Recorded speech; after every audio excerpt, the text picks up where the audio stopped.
तमसो मा ज्योतिर्गमय।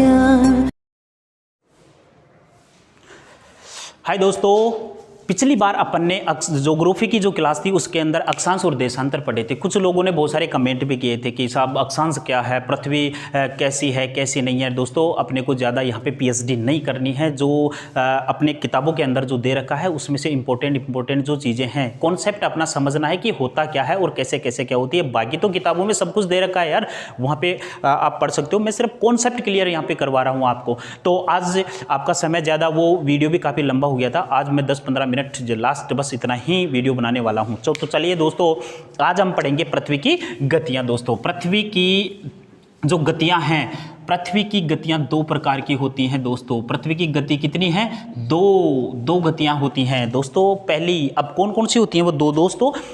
एक तो क्या होता है कि दो गतियां कौन सी हैं, मैं आपको समझा रहा हूं दोस्तों। ये मान लीजिए बीचों बीच में जो ब्रह्मांड के अंदर जो है वो सूर्य है। अब इस सूर्य के एक अंडाकार एक मार्ग है, जो ये पृथ्वी इस मार्ग के अंदर सूर्य के चारों तरफ परिक्रमा करती है। इसको परिक्रमण गति कहते हैं दोस्तों। ये हमारी पृथ्वी है, मान लीजिए ये क्या है, हमारी पृथ्वी है। और ये पृथ्वी की दो गतियां कौन कौन सी हैं? पहली गति दैनिक गति।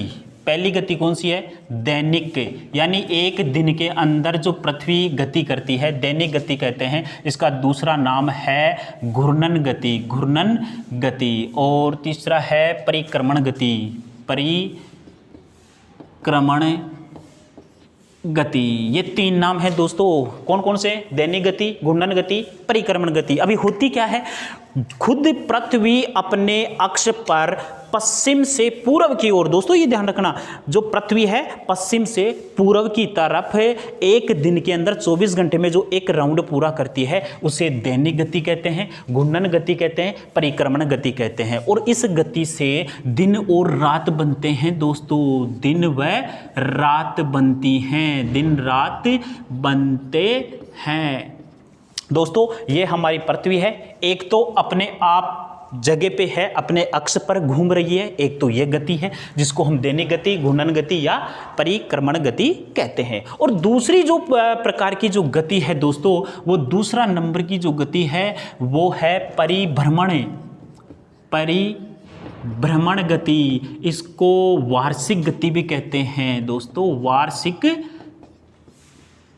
वार्षिक गति यानी पूरे वर्ष 365 सही 1/4 दिन में यह जो पृथ्वी है वो इस सूर्य के एक पूरी जब परिक्रमा कर लेती है यहाँ पे, तो वो समय होता है 365 सही 1/4 यानी 6 घंटे। ऐसे करके इसकी दो गतियाँ हैं। अब ध्यान होना चाहिए कि जो हमारी परिक्रमण गति है, परिक्रमण यानी खुद की खुद परिक्रमा कर रही है। घूर्णन यानी खुद एक ही जगह पे पश्चिम से पूर्व की तरफ घूम रही है। ये भी ध्यान रखना, पश्चिम से पूर्व की तरफ घूम रही है एक दिन के अंदर जब वो पूरा राउंड कर लेती है। इसी कारण से हमेशा सूर्य, ये जो पृथ्वी की पश्चिम से पूर्व की तरफ जो गति है, इसी वजह से हमारे क्या होता है कि जो सूर्य होता है वो सूर्य हमेशा पूर्व में उदय होता है दोस्तों। किस गति के कारण? पृथ्वी की दैनिक गति के कारण। और पश्चिम में अस्त होता है। ये बात ध्यान रखनी है आपको। वो कौन सी गति के कारण होता है? दैनिक गति कह दो, घूर्णन गति कह दो, परिक्रमण गति कह दो। इस गति की वजह से दिन रात का बनना होता है और सूर्य हमेशा पूर्व की तरफ उदय होता है और पश्चिम की तरफ अस्त होता है। तो ये हो गई बात आपकी दैनिक, घूर्णन या परिक्रमण गति, यानी वो अपने अक्ष पे घूम रही है। एक पृथ्वी के साथ साथ में दूसरी गति और चल रही है दोस्तों। ये सूर्य के चारों तरफ एक अंडाकार मार्ग है। 965 मिलियन किलोमीटर का ये रास्ता है दोस्तों। 965 मिलियन किलोमीटर ये मार्ग है दोस्तों, अंडाकार मार्ग है। ये पृथ्वी की कक्षा कहलाती है। ये अपनी कक्षा के अंदर फिक्स रास्ता है जो सूर्य के चारों तरफ चक्कर लगाती है। अब ये चक्कर लगाने की वाली इस गति को क्या नाम है? परिभ्रमण गति या फिर वार्षिक गति। अब ये कितने समय में होती है? तो ये होती है दोस्तों 365 सही 1/4 दिन के अंदर। और ध्यान रखना, प्रति 4 वर्ष बाद में ये जो 1/4 दिन है, 1/4 दिन का मतलब 6 घंटे हो गए, और ये 6 घंटे जब 4 साल में 6-6 घंटे ऐसे करके चौथी जो साल होती है उसमें 24 घंटे हो जाते हैं, यानी कि एक दिन बढ़ जाता है। अब वो बढ़ा हुआ दिन कब जुड़ता है हमारे, तो उसको लीप वर्ष बोलते हैं, अधिवर्ष बोलते हैं उसे दोस्तों। वो अधिवर्ष और लीप वर्ष जो होता है, वो लीप वर्ष हमेशा 4 वर्ष में एक बार आता है, 4 वर्ष में एक बार आता है, जिसमें जो फरवरी होती है, फरवरी का माह जो 29 तारीख का होता है, यानी 29 दिन का होता है, जिसमें 29 तारीख आती है, जबकि 3 सालों में वो 28 दिन की ही फरवरी होती है दोस्तों। तो जिस साल 29 फरवरी वाली डेट आ जाए, समझ लेना वो लीप वर्ष है, या अधिवर्ष भी इसे कहते हैं। अब बात आती है कि इस परिभ्रमण जो गति होती है, वार्षिक जो गति होती है, उसका और क्या प्रभाव पड़ता है, तो दोस्तों ऋतुओं का बनना, ऋतुओं का बनना, यानी ऋतु हमेशा इसी गति की वजह से बनती है। हमारी पृथ्वी के ऊपर सर्दी, गर्मी, बरसात की जो ऋतु होती हैं वो कौन सी गति से बनती हैं, इस गति से, परिभ्रमण गति या वार्षिक गति की वजह से बनती हैं। अब देखिए दोस्तों, यहाँ इस चित्र में आपको दिख रहा होगा कि एक जो इसका जो रास्ता है ना, अंडाकार जो मार्ग है, जो कक्षा है, यह कक्षा क्या है, अब देख लो, एडजस्ट कर लो, ध्यान देना, यहाँ पे जो सूर्य है, इस सूर्य से यहाँ से लेकर यहाँ तक की दूरी ज़्यादा है, जबकि यहाँ से लेकर यहाँ तक कम है, और ऊपर भी इतनी ही कम है। तो इस अंडाकार मार्ग में एक बार पृथ्वी क्या होती है कि सूर्य के नज़दीक आती है, और एक समय ऐसा आता है उसी वर्ष के अंदर कि वो सूर्य से ज़्यादा दूर चली जाती है। ये 2 घटनाएं होती हैं, पास में आना और दूर जाना। अब उनको कहते क्या हैं, जब पृथ्वी सबसे नज़दीक हो, देखिए दोस्तों, जब पृथ्वी सबसे नज़दीक हो तो उसकी सूर्य से यहाँ की दूरी कितनी होती है, लगभग 147 मिलियन किलोमीटर, ये सर्वाधिक। अब इस सिचुएशन, इस स्थिति को क्या कहते हैं, उपसौर। क्या कहते हैं दोस्तों, उपसौर। उपसौर का मतलब हो गया सूर्य से पृथ्वी की सबसे कम जो दूरी हो, उसको उपसौर घटना कहते हैं। जब पृथ्वी घूमते घूमते अगर सर्वाधिक दूर चली जाती है, यानी अधिकतम दूरी पे चली जाती है, तो ये स्थिति होती है अपसौर दोस्तों। क्या होती है, अपसौर। इस घटना को अपसौर कहते हैं, और यहाँ इसकी दूरी हो जाती है 152 मिलियन किलोमीटर। ये 2 घटनाएं आपको इंपॉर्टेंट हैं कि सूर्य से जो पृथ्वी है पास में होती है तो 147 मिलियन, तो उसको कहते हैं उपसौर। उप यानी पास में, और अप यानी दूर, यानी कि सूर्य से पृथ्वी अधिकतम दूरी जब होती है तो वो अपसौर होती है। और ध्यान रखना दोस्तों, सूर्य और पृथ्वी की औसत जो दूरी है, औसत दूरी, इसकी औसत दूरी जो है वो है 150 मिलियन किलोमीटर। तो ये मुख्य बातें हैं। अब ध्यान देना दोस्तों, पृथ्वी की एक बात और है कि ये जो पृथ्वी है, अपने जो अक्ष है, पिछले वीडियो के अंदर हुआ था कि बताया था मैंने कि जो पृथ्वी है वो मैंने बोल दिया था भाई गोल गोल गोल गोल, ऐसे हमेशा हम पृथ्वी को गोल मानते हैं, लेकिन रियल में ये गोल नहीं है। ऊपर यानी उत्तरी ध्रुव और दक्षिणी ध्रुव की तरफ ये चपटी है। अब चपटी क्यों है दोस्तों, चपटी इस गति की वजह से है, ध्यान रखना। कौन सी, दैनिक गति की वजह से। दैनिक गति का मतलब है कि जो पृथ्वी पश्चिम से पूर्व की तरफ जो गोल गोल घूम रही है और उसकी स्पीड है 1600, भूमध्य रेखा के ऊपर सर्वाधिक स्पीड है। इस गति की मैं स्पीड आपको बताऊं तो इसकी घूमने की जो गति है वो दोस्तों 1600 किलोमीटर प्रति घंटा है। इस गति से हमारी पृथ्वी दैनिक गति में घूम रही है, और जो भूमध्य रेखा है उस पर सर्वाधिक गति है ये।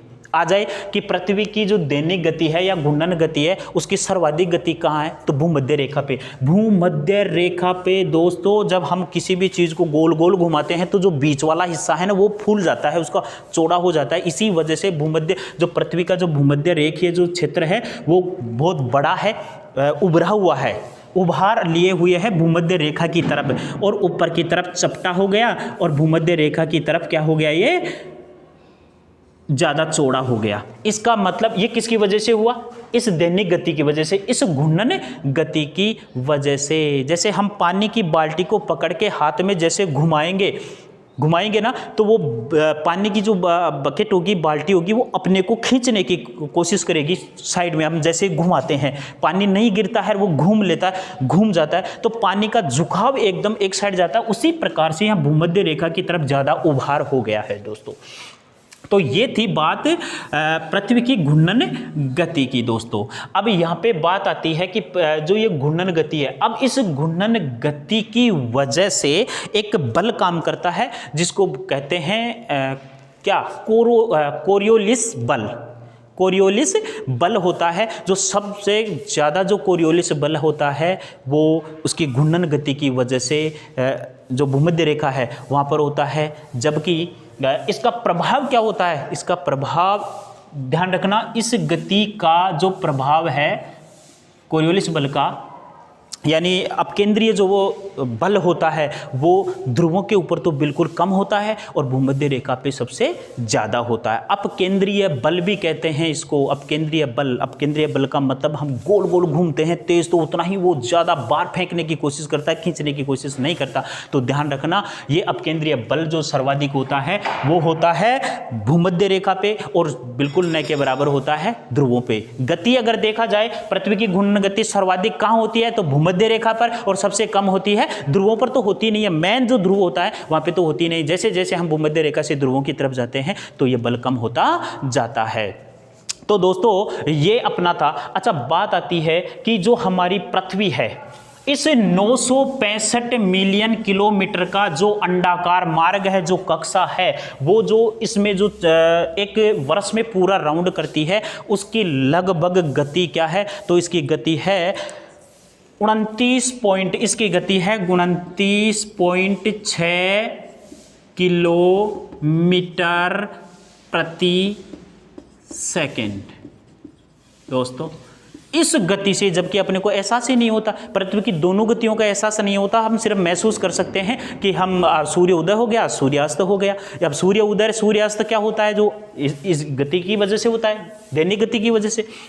और ये जो परिक्रमण गति है, इसकी वजह से क्या होता है, हमारी ऋतुएं बनती हैं दोस्तों, ऋतुएं बनती हैं। अब ऋतु कैसे बनती हैं, हमारी जो पृथ्वी है वो चपटी है और अपने अक्ष पर वो क्या है, 23.5 डिग्री झुकी हुई है दोस्तों ऊपर से। जैसे बिल्कुल सीधी पृथ्वी तो ऐसे होती है, लेकिन ये ऊपर से बिल्कुल सीधी नहीं होकर हमारी पृथ्वी अपने अक्ष पर 23.5 डिग्री झुकी हुई है। 23.5 डिग्री झुकी हुई है और 23.5 डिग्री झुकी ही ये चारों तरफ, सूर्य के चारों तरफ परिक्रमा करती है, परिभ्रमण करती है। अब होता क्या है कि ध्रुवों के ऊपर 6 महीने के दिन और 6 महीने की रात भी इसी वजह से बनते हैं दोस्तों। यही कारण है पृथ्वी का जो अक्ष पे झुकाव है, उसी वजह से हमारी पृथ्वी के ऊपर ऋतुएं बनती हैं। ऋतुएं कैसे बनती हैं दोस्तों, मैं बताता हूँ आपको। ये हमारी, जैसे मान लीजिए यहाँ है पृथ्वी और एक यहाँ है पृथ्वी, यानी इसकी पृथ्वी की 4 स्थितियाँ आपको दिख रही हैं।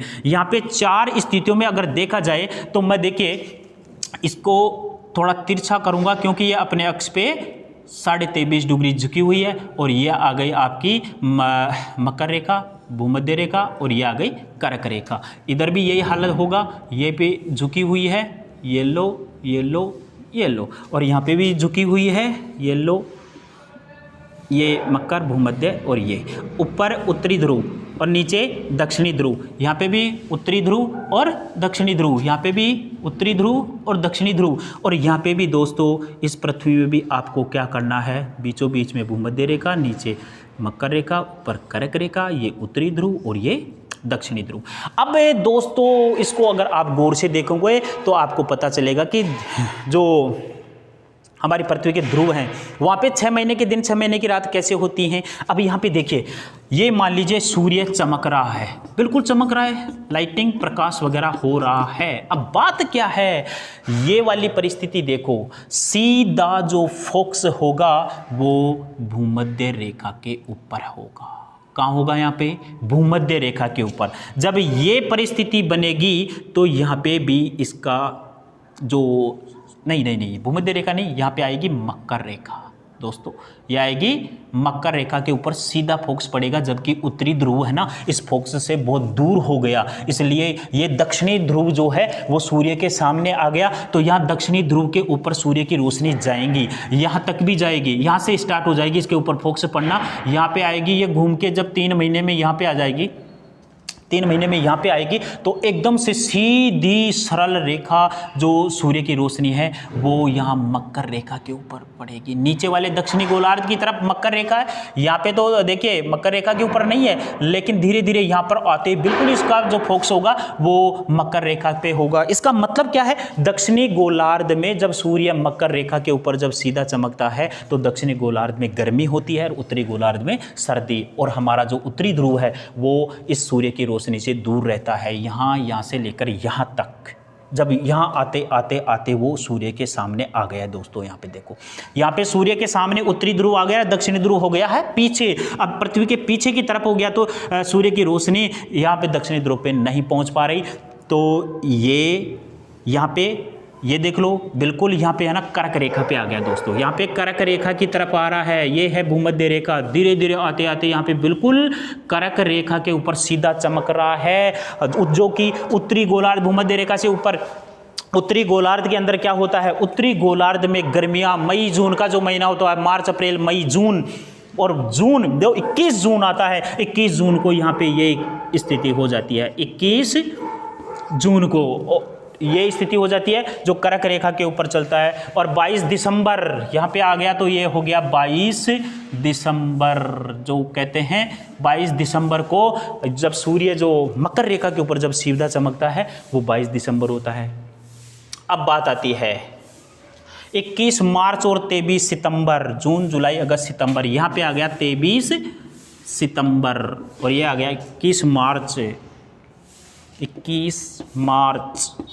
21 मार्च और 23 सितंबर को होता क्या है, भूमध्य रेखा के ऊपर सूर्य सीधा चमकता है। यहाँ पे भी भूमध्य रेखा है और यहाँ पे भी भूमध्य रेखा है, तो इसके ऊपर हमेशा सीधा चमकता है। इसी वजह से ध्रुवों के ऊपर 6 महीने के रात और 6 महीने के दिन होते हैं। बारी बारी से एक एक ध्रुव सूर्य के सामने आता है। एक वर्ष में 6 महीने तक एक ध्रुव सामने रहता है। जैसे यहाँ से लेकर यहाँ तक तो ये दक्षिणी ध्रुव था और नीचे आ गया, फिर यहाँ से लेकर यहाँ तक वापस उत्तरी ध्रुव आ गया।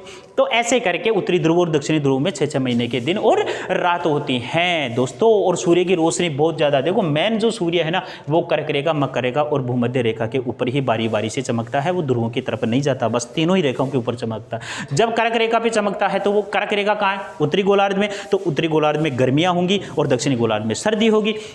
जब सूर्य चमकता चमकता जब मकर रेखा पे चला जाता है तो दक्षिणी गोलार्ध में गर्मियां होंगी, ग्रीष्म ऋतु होगी, जबकि उत्तरी गोलार्ध में शीत ऋतु होगी दोस्तों। तो ये था अपना पृथ्वी की गतियां, आपको अच्छे से समझ में आई होंगी दोस्तों। थैंक यू, क्योंकि वीडियो ज़्यादा लंबा हो रहा है और आप कमेंट करोगे। थैंक यू दोस्तों, और चैनल को सब्सक्राइब ज़रूर कर लें दोस्तों, मेरा बार बार आपको विनम्र निवेदन है। थैंक यू, नमस्ते।